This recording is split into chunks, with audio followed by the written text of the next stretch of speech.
रात के ठीक 3:17 पर आरजी कर मेडिकल कॉलेज के पुराने सेमिनार हॉल की तीसरी मंजिल से एक ऐसी चीख सुनाई दी जिसने पूरे अस्पताल की नींद तोड़ दी। लेकिन अजीब बात यह थी, उस मंजिल पर उस समय कोई मौजूद ही नहीं था। जब सिक्योरिटी गार्ड ऊपर पहुंचा, दरवाजा अंदर से बंद था और अंदर फर्श पर एक लड़की की लाश पड़ी थी। उसकी आंखों से खून बह रहा था, चश्मा टूटा हुआ था, गर्दन एक अजीब कोण पर मुड़ी हुई और उसके होठों के बीच से बस एक शब्द निकला था, वो अभी यहीं है।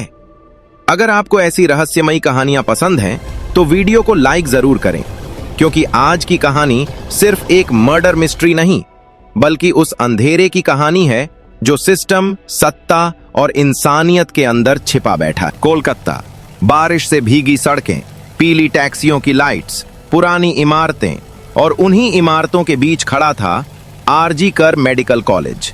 दिन में यह अस्पताल जिंदगी बचाता था, लेकिन रात में इसकी दीवारें कुछ और ही कहानी सुनाती थीं।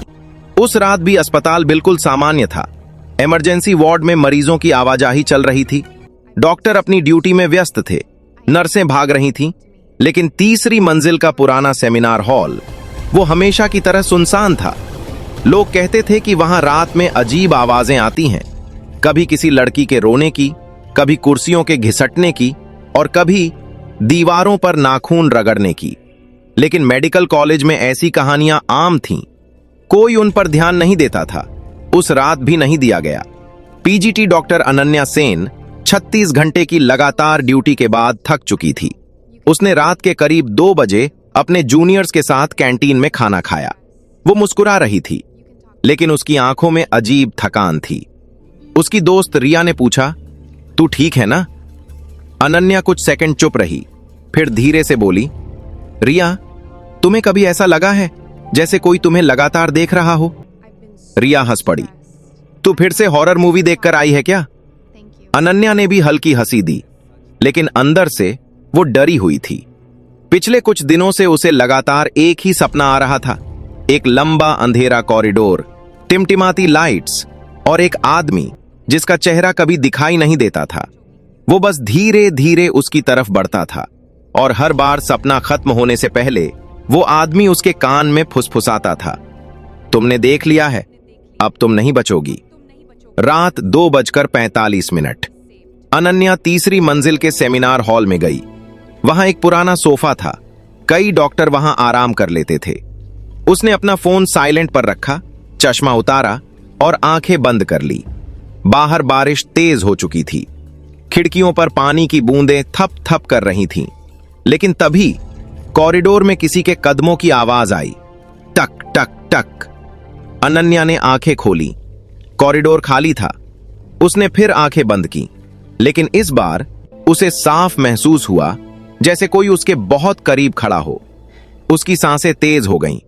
उसने अचानक आंखें खोली और सामने दीवार पर एक परछाई दिखाई दी, लेकिन वहां कोई नहीं था, सिर्फ परछाई। अनन्या घबरा गई। वो तुरंत उठी और बाहर जाने लगी, लेकिन तभी सेमिनार हॉल का दरवाजा अपने आप बंद हो गया। धड़ाम! पूरा हॉल कांप उठा।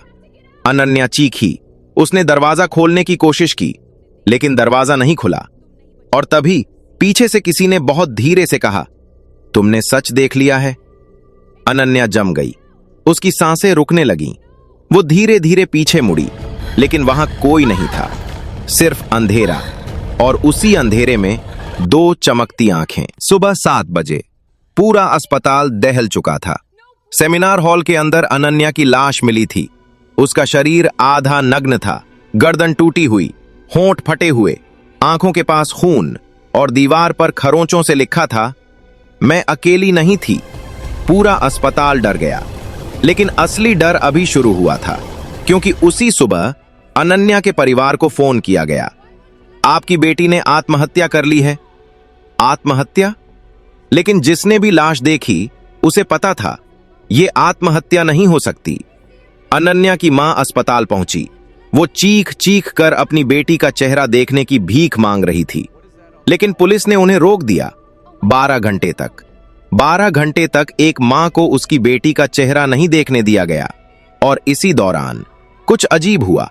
तीसरी मंजिल का वो कॉरिडोर जहां अनन्या की लाश मिली थी, वहां रात में फिर आवाजें आने लगीं। एक सफाई कर्मचारी ने दावा किया कि उसने सेमिनार हॉल के अंदर अनन्या को खड़े देखा, सफेद कोट में, टूटा चश्मा पहने, और उसकी आंखों से खून बह रहा था। लेकिन जब सिक्योरिटी अंदर गई, वहां कोई नहीं था, सिर्फ फर्श पर गीले पैरों के निशान जो दीवार तक जाकर खत्म हो जाते थे। मामला बढ़ने लगा। डॉक्टरों ने विरोध शुरू कर दिया, लेकिन अस्पताल प्रशासन लगातार कहानी बदल रहा था। पहले आत्महत्या, फिर अचानक हत्या, फिर रेप, फिर कहा गया कि आरोपी पकड़ा जा चुका है, संजय, एक सिविक वॉलंटियर। लेकिन कहानी में कुछ मेल नहीं खा रहा था। सीसीटीवी फुटेज में वो दिखाई दिया था, लेकिन सिर्फ वही क्यों? और सबसे बड़ा सवाल, अगर वही कातिल था तो अस्पताल इतना घबराया हुआ क्यों था? क्यों सबूत मिटाए जा रहे थे? क्यों सेमिनार हॉल की दीवारों पर तुरंत पेंट करवाया गया? और क्यों हर वो इंसान जो सवाल पूछ रहा था उसे चुप कराया जा रहा था? डॉक्टर आरव मुखर्जी, जो अनन्या के सीनियर थे, उन्होंने खुद जांच शुरू की। आरव शांत स्वभाव का आदमी था, लेकिन अनन्या की मौत ने उसे अंदर से तोड़ दिया था। वो जानता था कुछ बहुत बड़ा छिपाया जा रहा है। उस रात वो अकेले तीसरी मंजिल पर गया। कॉरिडोर बिल्कुल खाली था, लेकिन हवा में एक अजीब बदबू थी, जैसे सड़ा हुआ मांस। आरव धीरे धीरे सेमिनार हॉल की तरफ बढ़ा। दरवाजा आधा खुला था, अंदर अंधेरा। उसने मोबाइल की फ्लैशलाइट ऑन की और तभी उसे दीवार पर कुछ दिखाई दिया। खून से बना हुआ एक हाथ का निशान, ताजा। आरव का गला सूख गया। वो पीछे हटने लगा, लेकिन तभी उसके फोन में ब्लूटूथ अपने आप ऑन हो गया। स्क्रीन पर लिखा आया, अननोन डिवाइस कनेक्टेड। और उसी पल कमरे के अंदर से एक लड़की की आवाज आई, आरव, मुझे छोड़कर मत जाओ। आरव का दिल रुक गया। ये आवाज अनन्या की थी। अगर आपको लग रहा है कि अब सब साफ हो जाएगा, तो रुकिए, क्योंकि असली खेल अब शुरू होने वाला था। आपको क्या लगता है आगे क्या होने वाला है? कमेंट में जरूर बताएं। आरव ने डरते हुए पीछे देखा। कमरे के कोने में कोई खड़ा था, सफेद कोट, झुका हुआ सिर, लंबे बाल और टूटे हुए चश्मे के पीछे से चमकती आंखें। अनन्या? वो आकृति धीरे धीरे उसकी तरफ बढ़ने लगी, टक टक टक। लेकिन तभी लाइट्स जल उठीं। कमरा खाली था, कोई नहीं, सिर्फ फर्श पर पड़े थे कुछ मेडिकल फाइल्स। आरव ने फाइल्स उठाईं और जो उसने पढ़ा उसने उसकी रूह जमा दी। ये सिर्फ एक रेप मर्डर केस नहीं था, ये एक रैकेट था। अस्पताल के अंदर चल रहा एक गंदा खेल, फर्जी एडमिशन, ड्रग्स, ब्लैकमेल और उन लड़कियों का शोषण जो विरोध नहीं कर सकती थीं।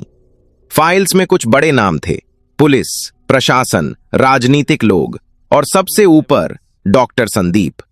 आरव समझ गया, अनन्या ने कुछ ऐसा देख लिया था जो उसे नहीं देखना चाहिए था, और इसलिए उसे हमेशा के लिए चुप करा दिया गया। लेकिन कहानी का सबसे डरावना हिस्सा अभी बाकी था, क्योंकि फाइल्स के आखिरी पन्ने पर एक फोटो लगी थी, अनन्या की। लेकिन फोटो के पीछे लिखा था, subject 27, not the first. Aarav कांप उठा। मतलब उससे पहले भी लड़कियां मारी गई थीं, और शायद उनकी आत्माएं अब भी इसी अस्पताल में भटक रही थीं। उस रात आरव अस्पताल से निकलने ही वाला था कि उसे मोर्चरी से आवाज आई, धीमी, किसी लड़की के रोने की। वो रुक गया।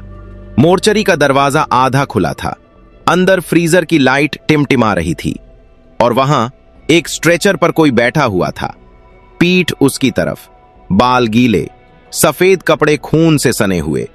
आरव धीरे धीरे आगे बढ़ा। कौन है? वो आकृति धीरे धीरे मुड़ी और आरव की चीख निकल गई। वो अनन्या थी, लेकिन उसका चेहरा बुरी तरह कुचला हुआ, आंखें बाहर निकली हुई, गर्दन टेढ़ी और होंठ फटे हुए। वो मुस्कुराई, उन्होंने मुझे मारा आरव, उन्होंने मुझे बंद कर दिया, और अब मैं अकेली नहीं हूं। अचानक पूरे मोर्चरी की लाइट बंद हो गई। अंधेरा, सिर्फ चीखें, दर्जनों लड़कियों की चीखें। आरव भागने लगा, लेकिन कॉरिडोर बदल चुका था।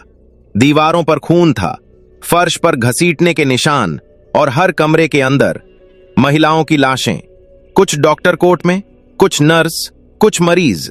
सभी की आंखों से खून बह रहा था और सभी एक साथ फुसफुसा रही थीं, हमें न्याय चाहिए। अचानक आरव गिर पड़ा। उसके सामने एक पुराना दरवाजा था जिस पर लिखा था आर्काइव रूम। दरवाजा अपने आप खुल गया। अंदर पुराने रिकॉर्ड्स पड़े थे। आरव ने फाइल्स खोलनी शुरू की और हर फाइल में एक ही कहानी थी। महिला डॉक्टर, रात की ड्यूटी, अचानक मौत और फिर सुइसाइड। आरव की सांस रुक गई। यह सालों से चल रहा था। हर केस दबा दिया गया, हर सच मिटा दिया गया और जो भी आवाज उठाता वो गायब हो जाता। तभी पीछे से आवाज आई, तुम्हें यह सब नहीं देखना चाहिए था। आरव मुड़ा। दरवाजे पर संदीप खड़ा था, उसके साथ 2 पुलिस वाले। संदीप मुस्कुरा रहा था। अनन्या बहुत सवाल पूछने लगी थी। और अब तुम भी?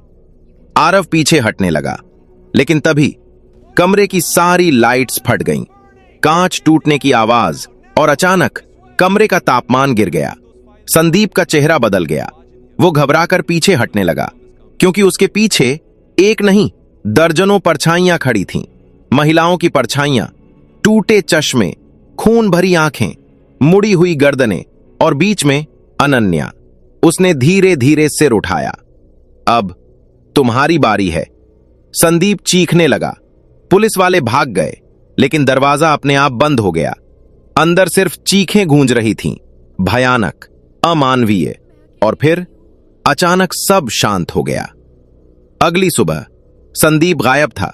कमरा अंदर से बंद था, लेकिन अंदर दीवार पर खून से लिखा था, सच कभी नहीं मरता। सरकार ने बयान दिया, जांच जारी है।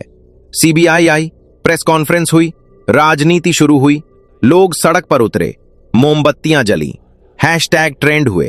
फिर धीरे धीरे सब शांत हो गया, जैसा हमेशा होता है। लेकिन आरव शांत नहीं हुआ, क्योंकि उसने उस रात कुछ और भी देखा था। अनन्या अकेली नहीं थी। उस अस्पताल में कुछ था, कुछ ऐसा जो हर उस लड़की की चीख से बना था जिसे सिस्टम ने दबा दिया। और शायद वो अब जाग चुका था। कुछ महीनों बाद अस्पताल फिर खुल गया। नई पेंटिंग, नई दीवारें, नए कैमरे, सब सामान्य दिखाने की कोशिश।